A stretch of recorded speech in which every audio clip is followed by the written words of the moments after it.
بسم اللہ الرحمن الرحیم۔ شروع اللہ کے نام سے جو بڑا مہربان نہایت رحم کرنے والا ہے۔ ناپاکی کی حالت میں سحری کرنا کیسا ہے؟ پیارے دوستوں، السلام علیکم۔ اکثر لوگ جنبی حالت میں یعنی احتلام یا ہم بستری کے بعد کی حالت میں خود کو، اپنے کپڑوں کو اور اپنے بستر کو ناپاک سمجھتے ہیں اور کھانے کو ہاتھ نہیں لگاتے، اور اسی طرح خواتین بھی بچوں کو دودھ پلانا، کھانے کو ہاتھ لگانا گناہ سمجھتی ہیں، بس یہ سوچ کر کہ وہ ناپاک ہے۔ بالکل اسی طرح ماہ رمضان میں جنابت کی حالت میں سحری کرنے کو ناجائز سمجھتے ہیں اور کہتے ہیں کہ ناپاکی کی حالت میں روزہ رکھنا گناہ ہے۔ تو محترم ناظرین، یہ مہینہ رحمتوں اور برکتوں کا مہینہ ہے، ساتھ ہی یہ مہینہ مغفرت کا مہینہ ہے۔ ماہ رمضان میں اکثر یہ سوال پوچھے جاتے ہیں کہ کیا ہم ناپاکی کی حالت میں سحری کر سکتے ہیں یا ناپاکی کی حالت میں روزہ رکھنا جائز ہے یا نہیں؟ تو محترم دوستوں، آپ کو بتا دیں کہ جنابت کی حالت میں یعنی اگر کسی کو احتلام ہو جائے یا بیوی سے ہم بستری کرے تو ہم بستری کرنے کے بعد مرد یا عورت کے لیے صرف نماز، طواف اور مسجد میں ٹھہرنا حرام ہے، اور اس کے علاوہ باقی تمام کام کرنے جائز ہیں۔ مرد و خواتین پر کہیں بھی ایسا پابندی کا ذکر نہیں ہے، بلکہ غسل کرنے سے پہلے بھی جنابت کی حالت میں ہی تمام لوگ سبھی کام کاج کر سکتے ہیں، کھانا تیار کر سکتے ہیں یا پھر گھر کے دوسرے کام کاج نپٹانے بھی جائز ہیں۔ اسی طرح ماں بچے کو دودھ پلا سکتی ہیں، ان کی دیکھ بھال بھی کر سکتی ہیں۔ اس کی کئی دلائل موجود ہیں۔ حضرت حذیفہ رضی اللہ تعالیٰ عنہ کہتے ہیں کہ رسول اللہ صلی اللہ علیہ وسلم جب اپنے اصحاب میں سے کسی آدمی سے ملتے تو اس کے جسم پر ہاتھ پھیرتے اور اس کے لیے دعا کرتے۔ ایک دن صبح کے وقت آپ صلی اللہ علیہ وسلم کو دیکھ کر میں کترا کر نکل گیا، پھر آپ کے پاس اس وقت آیا جب دن چڑھ آیا تو آپ صلی اللہ علیہ وسلم نے فرمایا، میں نے تمہیں دیکھا تو تم مجھ سے کترا گئے۔ تو انہوں نے عرض کی، میں جنبی تھا، مجھے اندیشہ ہوا کہ کہیں آپ مجھ پر ہاتھ نہ پھیریں۔ رسول اللہ صلی اللہ علیہ وسلم نے فرمایا، مومن ناپاک نہیں ہوتا۔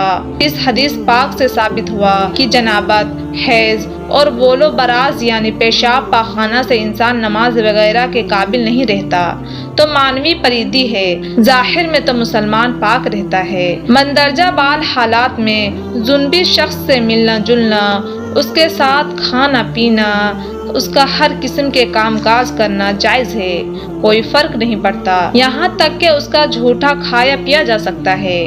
وہ کسی چیز میں ہاتھ ڈال دے، مثلاً پانی وغیرہ میں، اور ہاتھ کو ظاہری نجاست بھی نہ لگی ہو تو وہ چیز پاک رہے گی۔ اب آتے ہیں اپنے موضوع کی طرف، کیا ناپاکی کے حالت میں سحری کر سکتے ہیں یا نہیں؟ تو جواب اس کا یہ ہے کہ جس طرح ناپاکی کی حالت میں کھانا پکانا، ایک دوسرے سے ہاتھ ملانا جائز ہے، اسی طرح ناپاکی کی حالت میں سحری کرنا بھی جائز ہے۔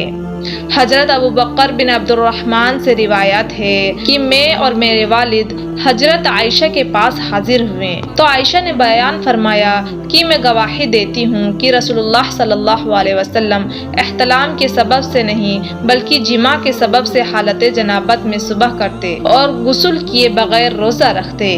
آگے راوی بیان کرتے ہیں کہ پھر ہم دونوں حضرت ام سلمہ کے پاس آئے اور انہوں نے بھی یہی بات کہی، لہٰذا معلوم ہوا کہ اگر کسی شخص پر غسل واجب ہو اور وہ صبح صادق سے پہلے غسل نہ کر سکا اور سحری کر کے یا بغیر سحری کے نیت کر کے روزہ رکھ لیا تو اس کا روزہ درست ہے۔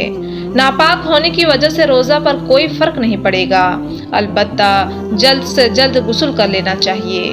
غسل میں اتنی تاخیر کرنا کہ فجر کی نماز قضا ہو جائے گناہ کا باعث ہے۔ ہم بستری کے بعد افضل یہی ہے کہ آدمی جلدی غسل کر کے پاک صاف ہو جائے۔ اگر نماز کے وقت تک غسل کو مؤخر کر دے تو گنہگار نہیں ہوگا، البتہ فجر تک غسل مؤخر کرنے کی صورت میں اگر ہم بستری کے بعد سونا ہو تو بہتر یہ ہے کہ آدمی استنجا اور وضو کر لے، پھر سو جائے اور پھر بیدار ہو کر غسل کر لے۔ چنانچہ مشکات شریف کی روایت میں ہے کہ حضرت عمر فاروق نے سرکار دو عالم سے عرض کی کہ مجھے رات کو جنابت لاحق ہوتی ہے، تو آپ صلی اللہ علیہ وسلم نے فرمایا اسی وقت وضو کر کے سو جایا کرو۔ بظاہر حق میں ہے یہ وضو کرنا جنبی کے سونے کے لیے طہارت ہے، یعنی جنبی وضو کر کے سویا تو گویا وہ پاک سویا۔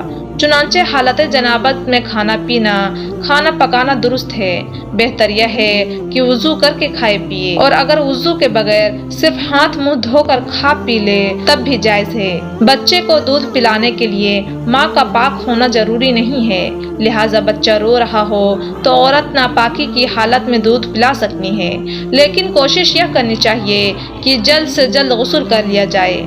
حالت جنابت میں زیادہ دیر تک نہیں رہنا چاہیے۔ اللہ تعالی ہم کو دین کی صحیح سمجھ عطا فرمائے، آمین۔ دوستوں، اگر آپ کو یہ ویڈیو اچھی لگی ہو تو ویڈیو کو لائک کریں، شیئر کریں اور لازمی سبسکرائب کر دیں۔